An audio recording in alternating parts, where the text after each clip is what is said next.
¿Cómo están, amigas y amigos? Nuevamente iniciando una nueva edición de su programa favorito. A tu día le falta Pepe. En estos episodios donde hablamos de libros, de historias que finalmente, como Walter Araña, y tiene que ver con el relato que vamos a ver el día de hoy, nos muestra las vicisitudes de la vida, ¿no? Del amor, de ser mujer y en el fondo de intentar ser feliz en un mundo que parece complejo. El día de hoy estamos con Nicolás Poblete y su libro La Casa de las Arañas. ¿Cómo estás, Nico? Hola José Ignacio, gracias por invitarme. Bien, ¿y tú? Muy bien, muy contento de tenerte acá y desentrañar la historia de este relato que, sin ánimo de ser spoiler, se va delineando en varios periodos distintos de la historia de nuestro país, ¿no? Exacto, principalmente en dos dimensiones temporales, en 1974 y en 1994, y al final hay unas pocas páginas de epílogo en el 2023 que tienen que ver con la creación del Banco de Huellas Genéticas bajo el gobierno del presidente Boric. Así que Acá, sí.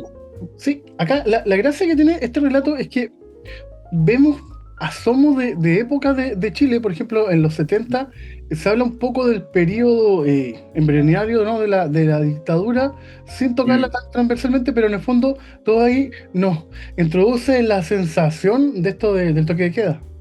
Es verdad, claro, probablemente no hay nada muy directo en términos de marcas históricas literales, pero sí que hay sugerencias y está la atmósfera que tú comentas con los toques de queda que, a ver, yo nací el 71, así que me acuerdo de los toques de queda, pero claro, al principio de la dictadura eran muy severos, después fueron acortando, no, más bien ampliando los rangos del toque de queda, pero al principio era muy estricto. Entonces sí que está la atmósfera de esos años muy tensos, donde hay mucho miedo, mucha paranoia en nuestra sociedad. Y eso se ve a través de los personajes que encarnan este miedo y esta paranoia, este secretismo, esta cosa como furtiva, donde tú no podías hablar, pensabas que te estaban espiando en todo momento, no podías salir a la calle y una de las personajes dice, sí, claro, yo sé que no puedo salir a la calle, pero si salgo es mi responsabilidad, pero sé que me pueden pegar un balazo.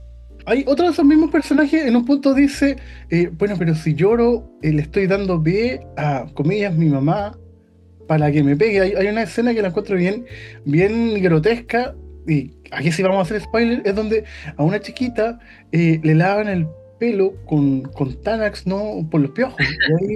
Y ahí uno ve y es testigo de la vulneración de derechos de los niños. Ajá, mira, qué interesante el detalle que destacas, porque realmente es un detalle que habla también de esa época y de ese insecticida que se llama Tanax. Yo no sé si existe eso todavía, pero bueno, en ese entonces era un típico insecticida, ¿no? En polvo. Y una cosa que yo tomé de un testimonio de una amiga mía, que es mayor.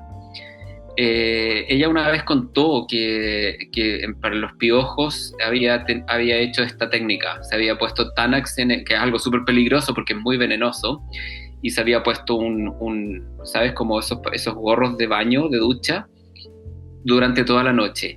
Y fue un poco como hablar de esa situación y también de lo loca que es esa madre de hacer eso con su hija, ¿no? Ella realmente no piensa que está haciéndole un daño, porque está muy enloquecida, esta madre que se llama Faustina, y su hija, que es la protagonista, en ese momento que tú comentas, ella tiene 5 años, se acuerda de esta situación, que se agarró piojos y la mamá hizo esto. Pero ella en realidad encarna una cosa como más tradicional, más convencional y más cristiana, ¿no? De la pureza, de la limpieza. Esos son sus rituales. Entonces encuentra que es último que su hija tenga piojos y también tiene esta actitud muy católica de tienes que bañarte, tienes que ser limpia, tienes que bañarte con agua helada, el cuerpo tiene que sufrir para que realmente sepas de lo que estamos hablando, ¿no? Tal como para parir tienes que parir con dolor, tal como el trabajo es un castigo, etcétera, ¿no? Esos preceptos de esa tendencia. Pero hoy día estas actitudes las veríamos absolutamente con ojos de escándalo, porque, como dices tú, sería una vulneración de los derechos del niño. En esa época no nos hablaba, los niños no tenían derecho, mucho menos los animales, ¿no? Esas son cosas bastante recientes históricamente hablando. Es que a mí lo que me queda de esa escena, porque yo puedo hacerles la confesión que cuando yo era chico, no sé si te pasó, a mí mi mamá alguna vez me puso con un pañal estos de bebé de género parafina, ¿cachai? Y yo sabía cómo se procesaban los piojos, pero era un rato y te los sacaba. Pero aquí, en esta parte del libro, la niña duerme con esto. Claro, Se claro. intoxica y como que da igual, ¿no? Claro, mira, son prácticas del pasado. Ahora hay todo tipo de productos para los liendres y eso, ¿no? En ese entonces, yo no sé, a mí no me pasó, pero claro, eran otros tiempos, había menos productos, obviamente. Entonces, es un detalle que te habla también del momento en el que estábamos y de la ignorancia que imperaba también. Y ahí, algo que es bien interesante que cuando el libro parte, ¿no? Es una tercera voz que le empieza a hablar a nuestra protagonista, que la vamos viendo en los 70, después la vamos viendo en los 90, pero siempre deja la misma sensación que ella está Mm. sola. Sí, te pasa a mí. Esa sensación me da. Claro, sí, la novela comienza con esta mujer que ha tenido recién su guagua, ha parido recién y la guagua ha sido usurpada, eso lo sabemos al principio, y esa primera instancia y otras posteriores están en segunda persona, para hablar de que, sabes que la segunda persona es el tú, ¿no? Te acuestas en la cama, te levantas, lloras, entonces eso es yo creo que no se puede hacer por mucho rato porque es muy cansador, la segunda voz es muy jerárquica. Entonces, pero es un recurso para hablar de la situación en la que está ella, sin ninguna agencia, muy sometida. Cuando tú narras con una segunda persona, estás dando a entender que la persona no tiene voz, sino que tiene que ser, su voz es usurpada por otro y es otro el que habla por ella, no habla por sí misma como sería en una primera persona. Y ahí Entonces, sí te saco de lo literario y te lo llevo como al plano social. Es bien interesante lo que tú dices, ¿ah? Porque hoy día estamos llenos de relatos que son en segunda persona, donde otros hablan por las minorías sexuales, por las personas con discapacidad, y en el fondo sí. es lo que tú dices, ¿no? Es un relato cansador, pero es el relato dominante. Sí, puede también verse como una apropiación de una causa, o porque tú tomas la voz de otra persona, que no eres necesariamente tú, y te apropias de ese conflicto. Sí, tienes razón. Oye, ¿y cómo nace esta inquietud de armar este libro? ¿De cómo te llega el pretexto para hacer esta historia? Mira, hubo varias cosas que confluyeron en el momento en que finalmente me senté a escribir los capítulos de este thriller, que ese es el género en el que está escrito. Primero a mí me regalaron un libro hace años atrás que se llama La psicología del crimen, un libro académico que habla sobre la realidad anglo, principalmente Inglaterra y Estados Unidos, sobre la mente criminal, ¿no? Y este libro fue publicado en 1993 y ya en ese entonces, leyendo este libro hace unos años atrás, me di cuenta que había varias cosas que estaban un poco out.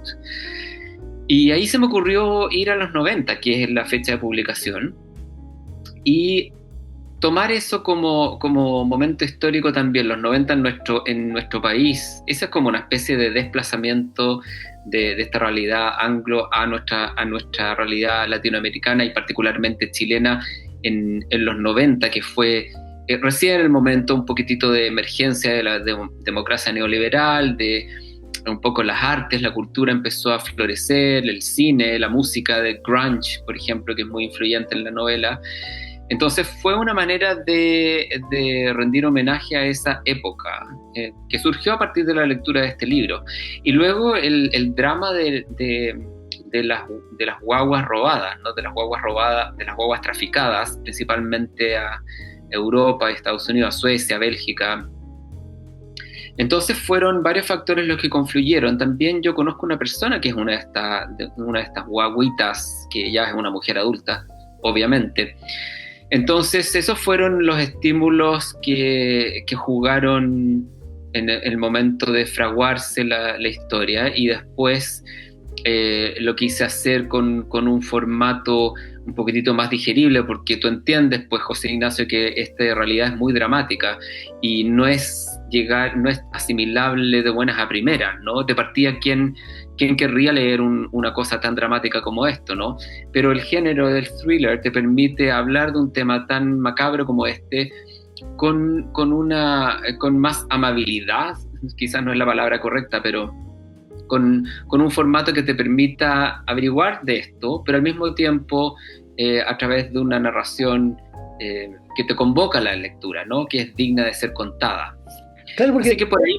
el relato tiene eso, ¿no? Como que al principio es algo denso y poco a poco se empieza a abrir y ahí nos vamos entrando en una historia como más tradicional. Después tenemos escenas, ¿no? de encuentros sexuales y ahí, claro, se vuelve como más thriller, como dices tú, pero siempre está esto presente, como que la angustia siempre está ahí. Eso me pasa a mí.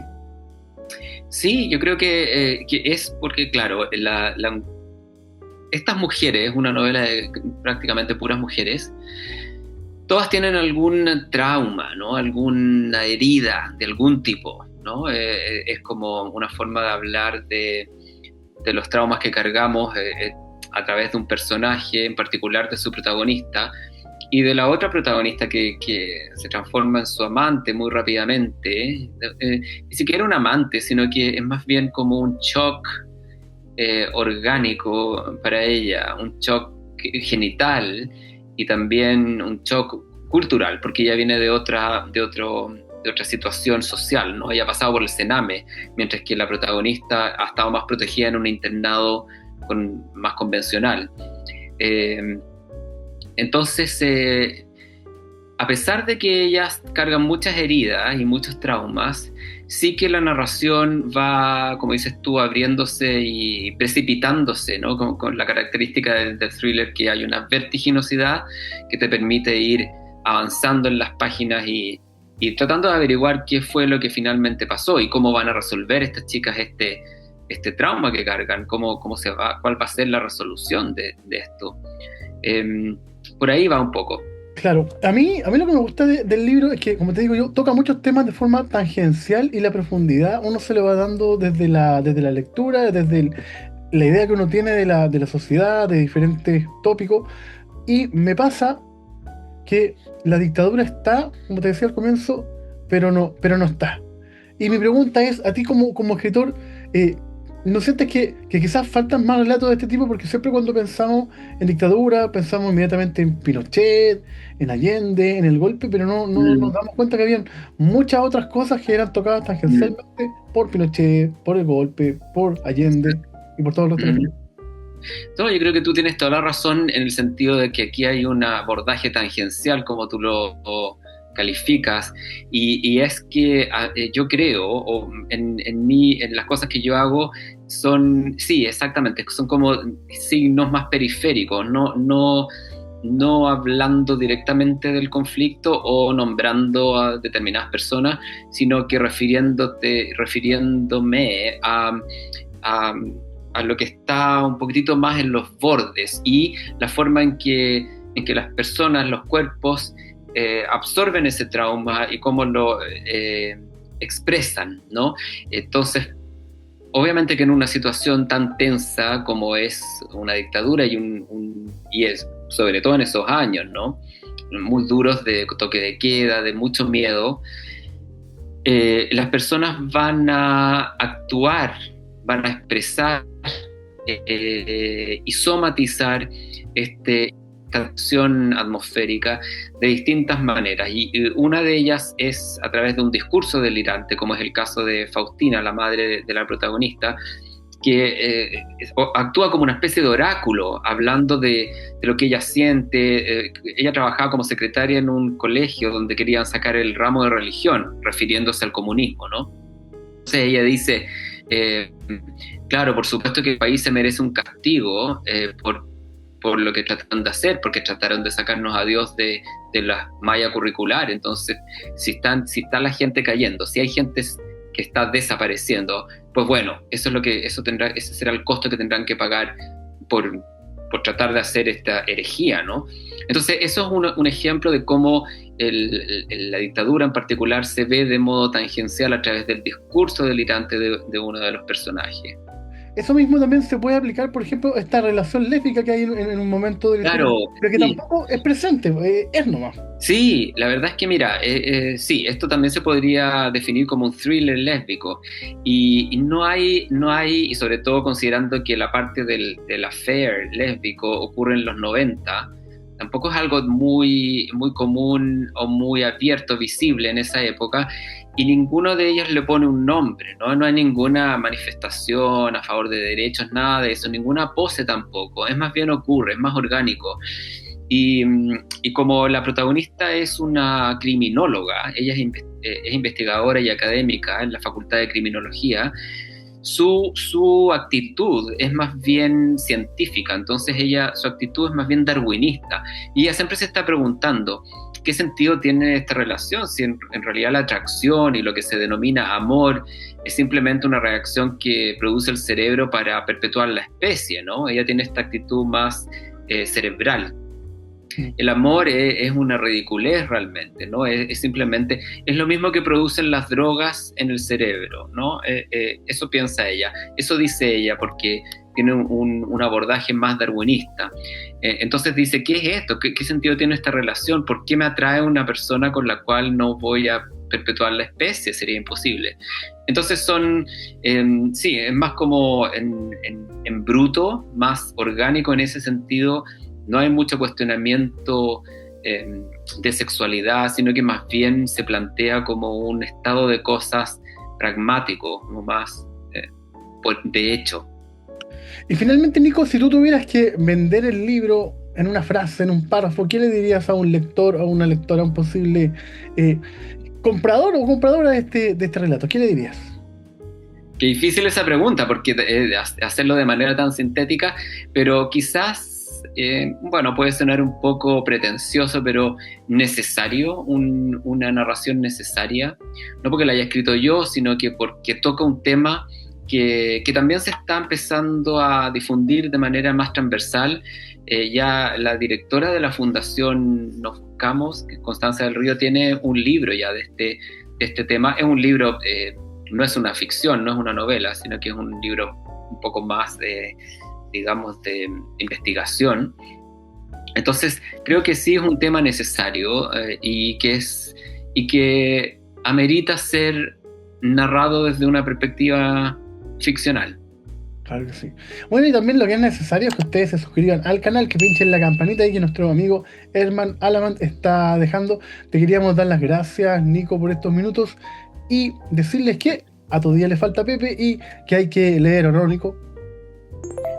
Sí, yo creo que sí. Mira, la verdad es que el hecho de que haya que hacer algo suena como un poco autoritario, pero yo también soy profesor y veo que es necesario leer. Claro, Te abre la mente. exacto. Te abre la mente leer y también te abre la mente escribir, ¿no? Siempre fomentamos mucho la lectura, pero también hay que fomentar la escritura. Todos tenemos una Sí, historia para contar. Muchas gracias, sí. Nico. Gracias a ti, José Ignacio. Cuídate.